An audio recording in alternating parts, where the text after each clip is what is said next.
Assalamualaikum warahmatullahi wabarakatuh. Perkenalkan, nama saya Supran.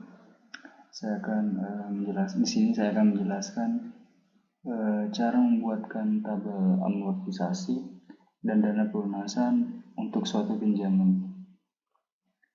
Sebelum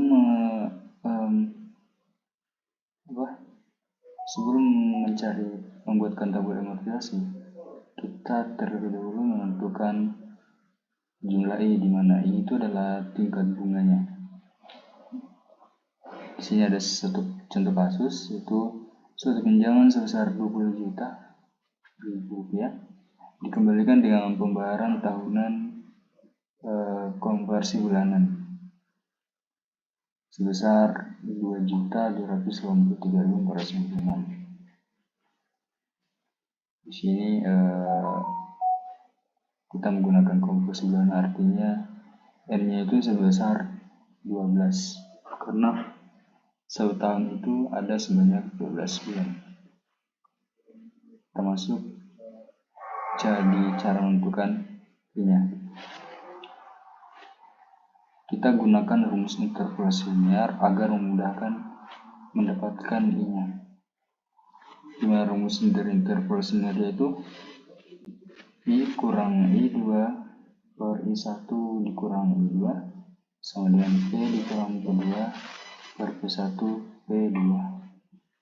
I1 nya itu kita misalkan sama dengan 5%. Agar mendapatkan nilai P1 sedikit berada di atas dari nilai P, karena aturannya itu untuk interpolasi linear adalah P itu, dimana P itu adalah total pinjaman kita, itu P nya harus berada di antara P1 dikurangi P2. P itu harus berada di antara P1 dan P2. Sekarang kita akan menentukan P1, di mana P1 itu adalah kita mencarinya dengan menggunakan rumus amitas. Dengan rumus amitas itu adalah P sama dengan A kali AN, di mana AN itu adalah 1 kurang P pangkat N per I. Di sini kan adalah P1. Nah, maka I yang kita gunakan adalah I pemisalan kita tadi, di mana misal I1 kita adalah sama dengan 5%. Artinya 5% ini adalah 0,05. Sekarang kita masukkan ke rumus. P1 sama dengan angsuran, yaitu A, di mana angsuran kita tadi untuk tiap bulannya itu adalah 2 dikali 2.283.456 dikali 1 kurang P pangkat N. P pangkat N itu sama dengan 1 tambah I hubungannya pangkat N, pangkat minus N per I. 1 dikurang 1 tambah I hubungannya tadi kan I 1 sama dengan 5%. Di sini kita menggunakan I1. Nah, di mana 5% itu adalah sama dengan 0,05 pangkat min 12. N-nya kan 12 karena tahun dikonversi ke bulan, per bunga 0,05. Setelah kita melakukan operasinya, kita dapatkan P1 sama dengan 20.238.845. Oke, P1 kita sudah dapatkan.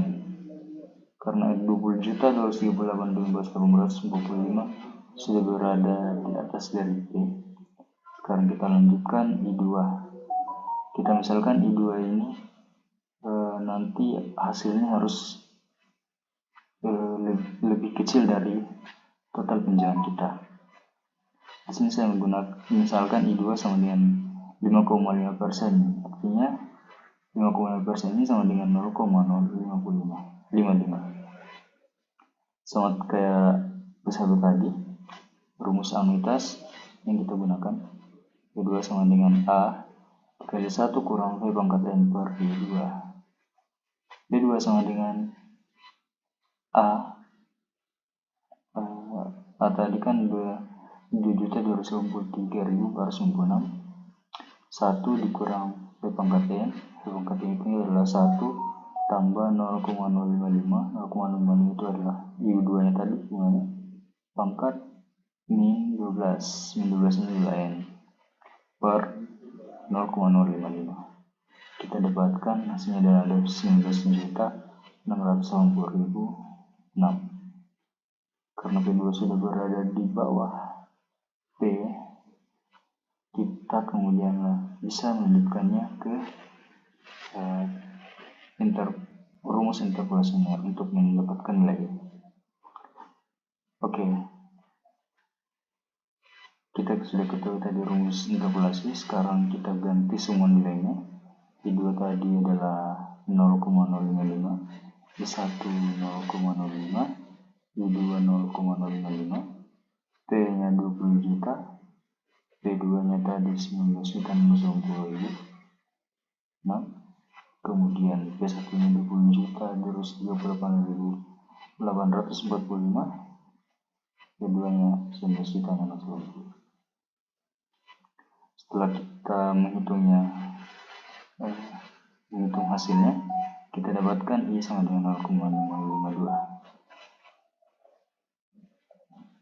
Sini kita bisa lihat perhitungannya.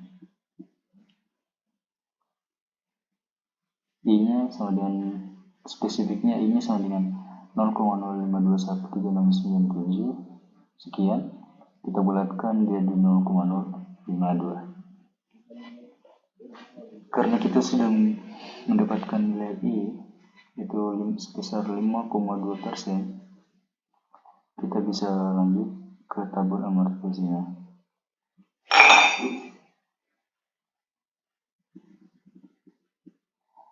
Oke. Di sini ada kolom untuk yang durasi, jumlah pembayaran, bunga yang dibayar, pokok yang dibayarkan, dan sisa pembayarannya. Durasinya adalah waktunya. Waktu ke yang pertama 0,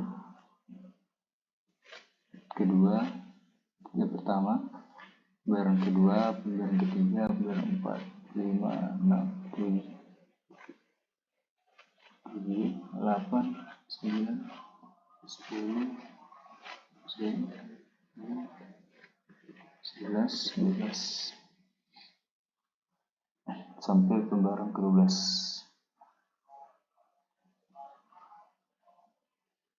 Jumlah pembayaran.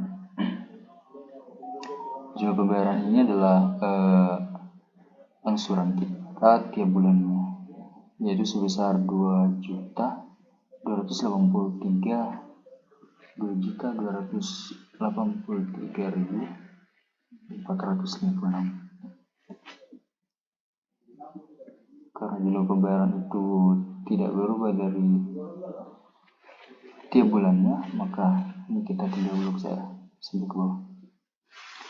Kalau untuk mendapatkan bunga yang dibayar itu, kita terlebih dahulu harus mengetahui jumlah pokok yang dibayarkan. Untuk menghitung pokok yang dibayarkan itu, rumusnya adalah angsuran pembayaran atau jumlah pembayaran kita tiap bulannya, kita kalikan dengan V pangkat N. V pangkat N itu adalah sama dengan 1 ditambah bunganya. Di sini kita menggunakan bunga spesifiknya, yaitu sebesar 0,0521 kali, agar kita mendapatkan selisih yang lebih kecil di pembayaran akhir nanti. Karena misalnya saya gunakan 0,052 pangkat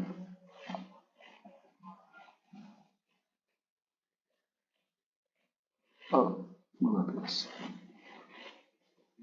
pangkat 12.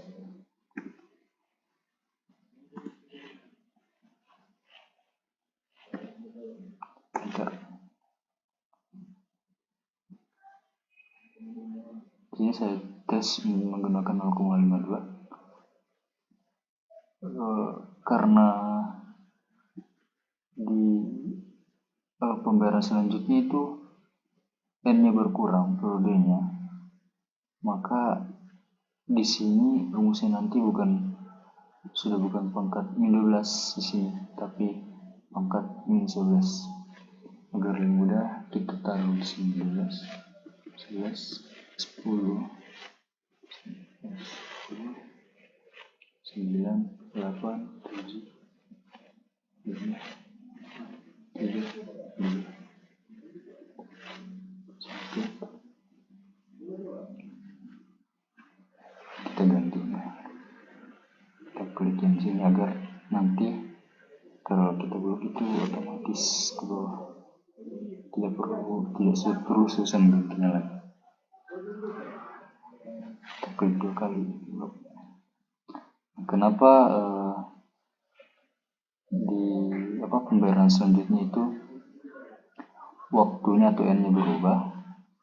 Karena misalkan di sini kan ceritanya kita bayar sebanyak 12 kali. Nah, ketika kita membayar di bulan pertama, artinya di bulan selanjutnya itu pasti waktunya jadi berkurang, jadi sebanyak 11 kali pembayaran, karena kan kita sudah membayar di waktu pertama. Nah, sekarang di pembayaran waktu kedua itu kan sudah bukan pembayaran ke-12 lagi, jadi pembayaran ke-11. Nah, begitupun seterusnya. Di pembayaran ketiga sudah bukan pembayaran ke-11 lagi, pembayaran itu waktu ke-10, seperti itu. Terus untuk mendapatkan bunga yang dibayar itu sama dengan jumlah pembayaran kita kurangi dengan pokok yang dibayarkan. Hasilnya akan 1.040.996.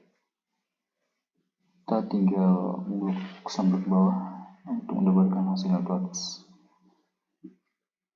Sekarang sisa pembayaran. Sisa pembayaran itu sama dengan total pinjaman sebelumnya, atau sisa total pinjaman sebelumnya kita kurangi dengan pokok yang sudah kita bayarkan pada periode sesudahnya.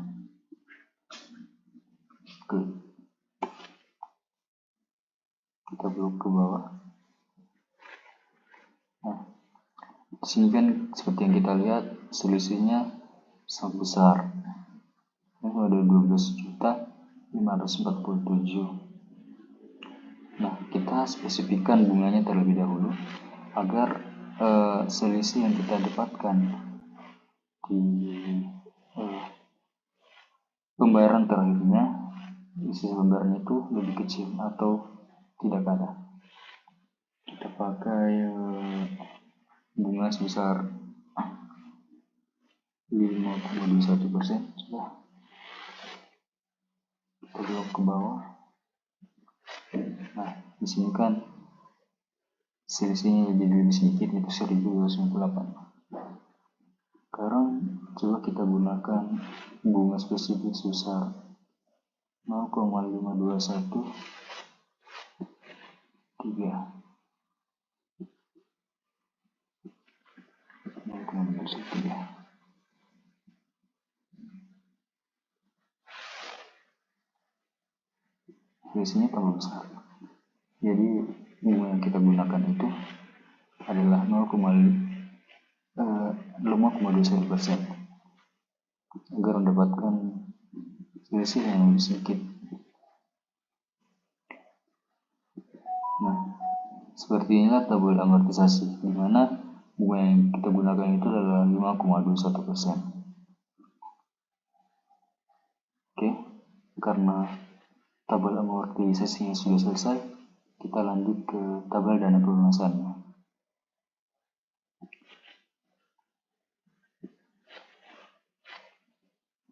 Sekarang tabel dana pelunasan. Di tabel amortisasi sebelumnya bunga bunga yang kita dapatkan itu adalah 5,21%. Di sini saya akan menggunakan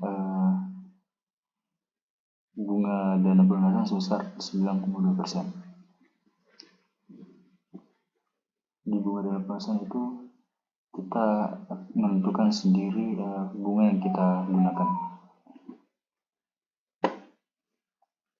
Sekarang kita harus mencari nilai D-nya terlebih dahulu, di mana nilai D itu adalah deposit dana pelunasan.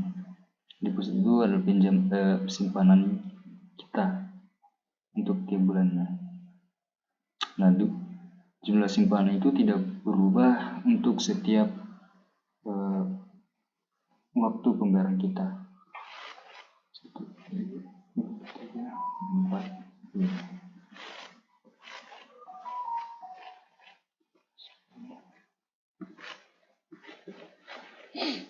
Oke. Karena untuk mengisi tabel kolom pembayaran bunga itu sama dengan bunganya, di mana bunga dari dana pelunasan kita adalah 9,2%, artinya sama dengan 0,92. Kita kalikan dengan total pinjaman kita, yaitu besar 20 juta. Ini 20 juta kita kunci supaya nilainya tidak berubah.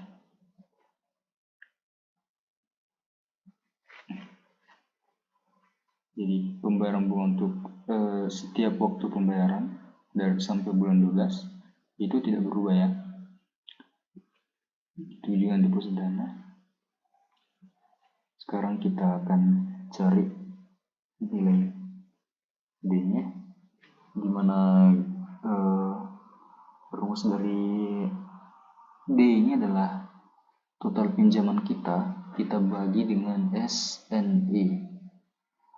Rumus dari SNI itu adalah V pangkat N dikurangi 1 per I, di mana V pangkat N itu adalah 1 ditambah bunga kita atau bunganya dari dana pelunasan tadi 0,092 pangkat N. Di sini N pangkatnya tidak bernilai negatif ya, karena ini adalah SN atau akumulasi dari pembayaran dikurang 1.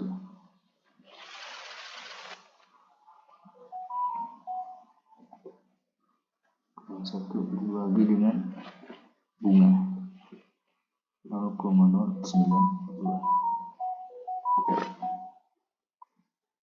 Rumus dari D sendiri tadi sama dengan total pinjaman dibagi dengan SNI, nilai SN-nya.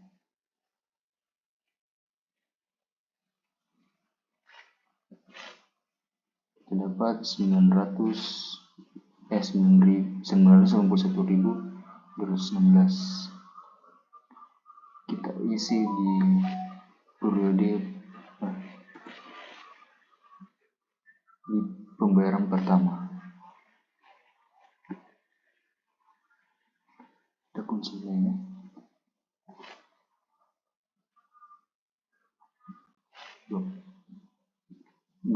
Deposit dana pelunasan juga itu nilainya tidak berkurang untuk setiap waktu pembayarannya. Sekarang bunga diperoleh dari dana pelunasan kita dapatkan dari perkalian antara bunga dana pelunasan dengan jumlah pembayaran dan dana pelunasan pada periode sebelumnya. Sekarang kita tentukan dulu jumlah pembayaran dalam dana pelunasan. Jumlah pembayarannya itu pada periode pertama itu sama dengan deposito dana pelunasan. Tapi pada waktu periode kedua itu rumusnya sudah berbeda. Cara untuk memperoleh bunga yang diperoleh dari dana pelunasan adalah bunga dana pelunasan kita kalikan dengan jumlah pembayaran pada periode sebelumnya.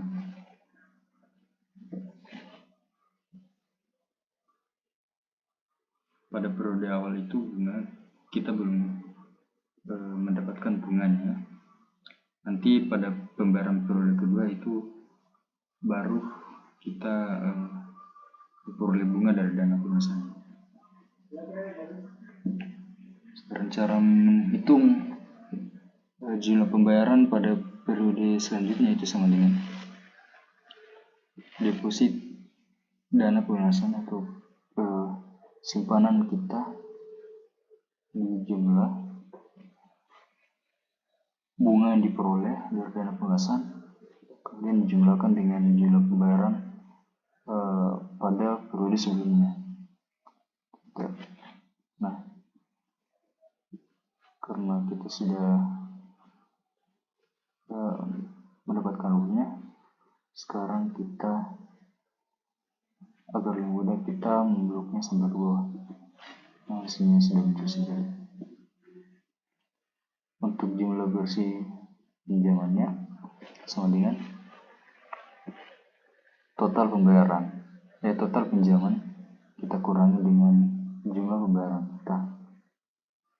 Nah, yang dikurangkan itu adalah total pinjaman kita.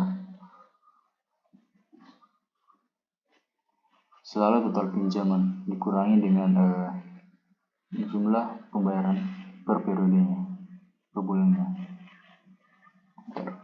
Karena kita sudah mengerti kasusnya, kita tinggal blok sampai ke bawah. Kita lihat di sini sudah di pembayaran terakhir itu sisa pinjamannya itu sama dengan 0. Artinya tabel amortisasi kita, tabel dana pelunasan kita sudah benar. Ya, itulah tadi penjelasan saya mengenai cara membuat tabel amortisasi dan dana pelunasan untuk suatu pinjaman. Saya akhiri, mohon maaf bila ada kesalahan dan kekurangan dalam menggunakan kata. Saya akhiri. Assalamualaikum warahmatullahi wabarakatuh.